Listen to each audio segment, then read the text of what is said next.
Good morning বন্ধুরা, good morning from Sundarban.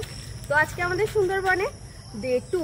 তো আজ আমরা কিন্তু ফরেস্টের ভেতরে যাব, আর এখন আমরা যাচ্ছি লঞ্চে। এখন ঘড়িতে সময় সকাল 7টা। আজকে ব্রেকফাস্ট, লাঞ্চ সবকিছুই কিন্তু আমাদের নদীর মাঝখানে, মানে লঞ্চের মধ্যে হবে। তো চলো লঞ্চে যাওয়া। প্রথমেই আমরা লঞ্চে করে পৌঁছে গেলাম সজনেখালি টাইগার রিজার্ভ। এখানে একটা ওয়াচ টাওয়ারও আছে। দেখো বাঘ মামা আমাদের ওয়েলকাম করছে। কেন বলা হচ্ছে লবণাক্ত জলের উদ্ভিদকে বলা হয় ম্যানগ্রোভ, বাংলায় বলা হচ্ছে কে বাদাবন। কেন বাদাবন বলা হচ্ছে? নোনা জলে সয়েল ইরোশন বেশি, গাছের শিকড় দিয়ে মাটিটাকে ধরে রেখেছে বা বেঁধে রেখেছে বলে কে বাদাবন বলা হয়। সেই বাদাবনের এখানে কিন্তু আমরা অনেক কচ্ছপও দেখেছিলাম, যার মধ্যে একটি কচ্ছপের জ্যান্ত ছিল। দেখো কি কিউট না। এরপর আমরা চলে গেলাম ওয়াচ টাওয়ারের উপর। ওয়াচ টাওয়ারের ওপর থেকে চারিদিকের ম্যানগ্রোভ অরণ্যটা দারুণ লাগছিল।